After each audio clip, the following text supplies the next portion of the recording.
Hello, I'm Richard Vobes, the Bald Explorer, and I'm out on another exploration of the wonderful landscape, heritage and nature in East Sussex. And today I've come to this charming, lovely little village called Chalvington. And I'll put a map up so you can see roughly where it is. It's just north of the A27, again near Firle, near other places that I've been to recently. And I'm going from a church to church walk. I've parked my van a little way out so I could have a look at Chalvington, and I'm going to go basically in a direct eastward line towards Eckington. At least I think that's what it's called. And it's only about a mile distance, I suppose. But first of all, let's have a look at this wonderful church.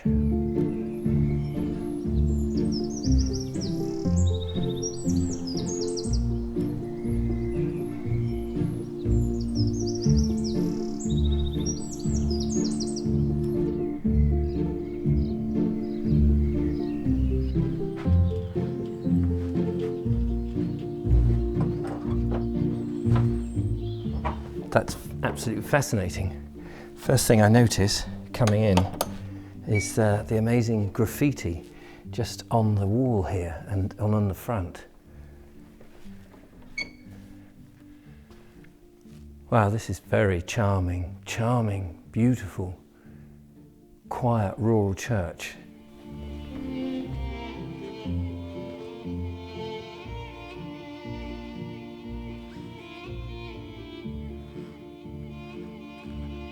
This is a remarkable, beautiful rural church, as I've just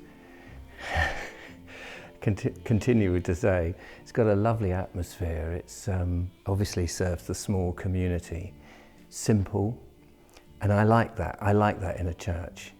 It's a fantastic roof, which looks pretty old, although clearly the church, I think, is 13th century, but has been, obviously, like so many churches, been adapted and upgraded, and I think probably in the Georgian to Victorian era, it's been somewhat changed and rebuilt. But no doubt an ancient church here, probably from Saxon times as ever. Lots of things to have a look at, but in a very sort of graceful, simple way. And it looks like the community are still here coming in. We've got heaters and a lovely visitors book. So terrific. But I can't spend much time here because I've got to get on and do my walk, get to the other church.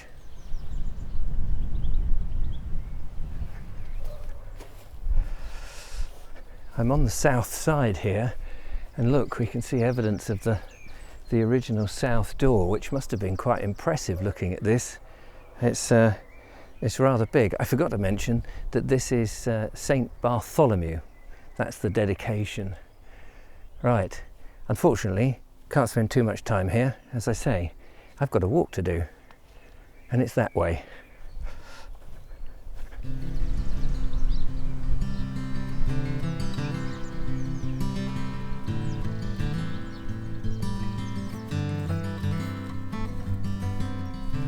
So I'm leaving the church.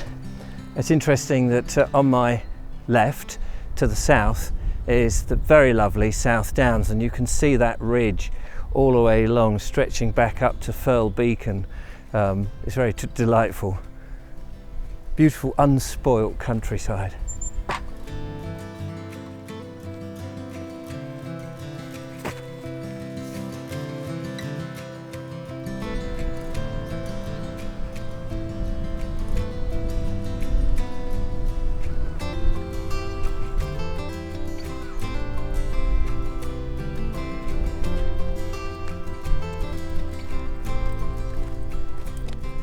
I have to say it's a beautiful day.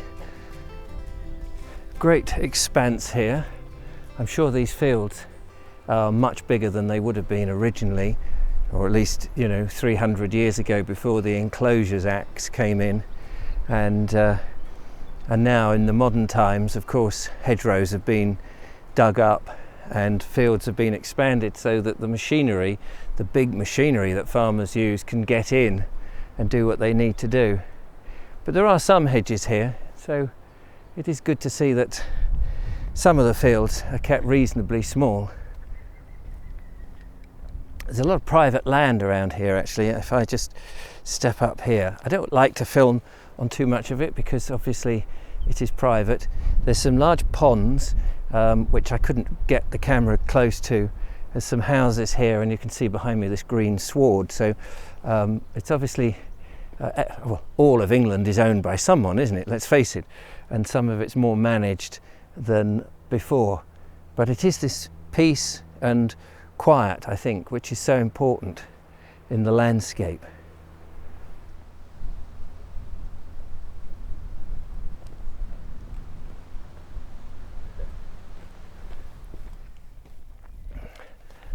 It's not a long walk at all. In fact, if it wasn't just for some trees in the way, you can see both churches.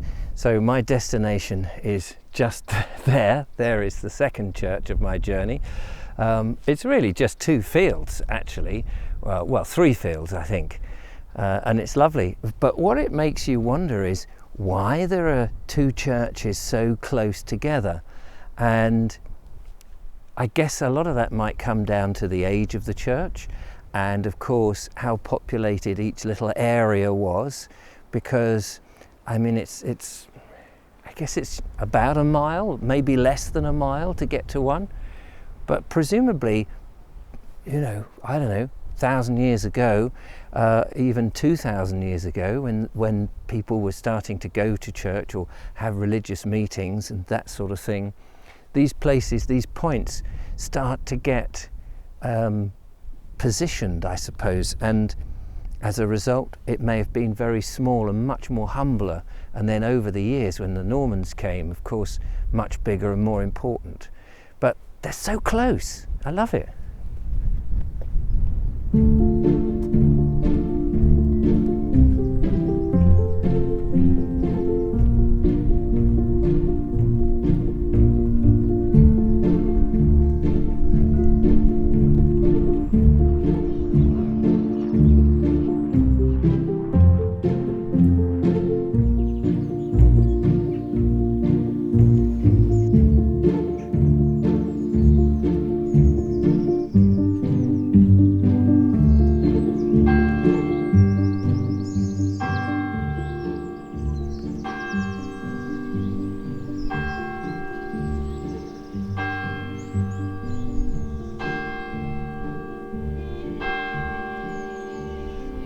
What a difference, what a completely different type of church this one is. It's got a tower instead of a bellcot, and it's still got the nave and the chancel, of course, but it's a lot bigger and it's more substantial. And of course, this is Eckington Corner, it says on the map. Now, I haven't been here before, so I probably don't know what I'm talking about, but if you carry on east, you get into Ripe, which is I guess a town rather than a village, I'm not sure. And I'm imagining that this must be the church for Ripe, and just that it's on Eckington Corner. Now, if anybody can tell me why it's set back like this away from the main town, that would be interesting. Did it move? Did Eckington Corner be the original settlement, and then for whatever reason the community grew up over at Ripe? Or is there another church in Ripe? That would be interesting, but this is a very substantial church and has served the community a long time.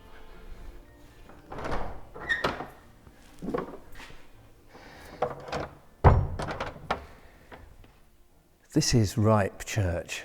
I just saw a leaflet actually outside. This could not be more different. Much bigger, much grander, more solid, serving obviously a bigger community.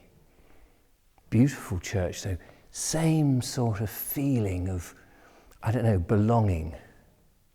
Fantastic roof and a fascinating bell tower, open so that you can see in. I think that's really lovely. Lots of light, leaded windows, and a huge, very tall chancel.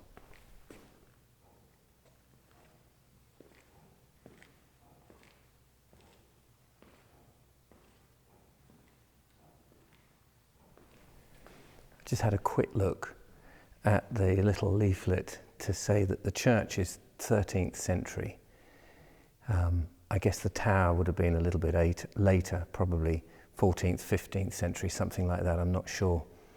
And although it's 13th century, again, the likelihood that there was a church here before then is pretty high. Some sort of perhaps wooden Saxon church maybe. I don't think Ripe itself is mentioned in the Domesday Book.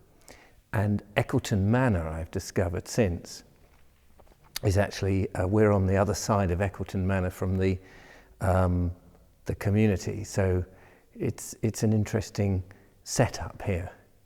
Anyway, fascinating to do two churches, one to the other in such a short space.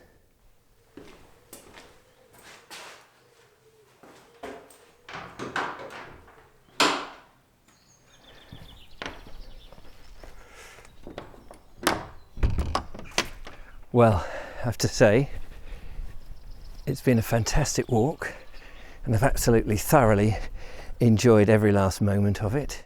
That's the end of my little walk. I hope you have enjoyed it. It's been great fun exploring an area of Sussex that I'm not terribly familiar with. And if you did enjoy it, give me a thumbs up. Don't forget to follow, like and subscribe to the channel, and I'll bring you more of these wonderful videos. It's been just so interesting going around this part of the county and finding out the wonderful heritage landscape and nature. Become a patron, support what I do, and that helps me put diesel in the van. But anyway, I've got to walk back now, so I'll see you on the next one. Bye-bye for now. Bye-bye.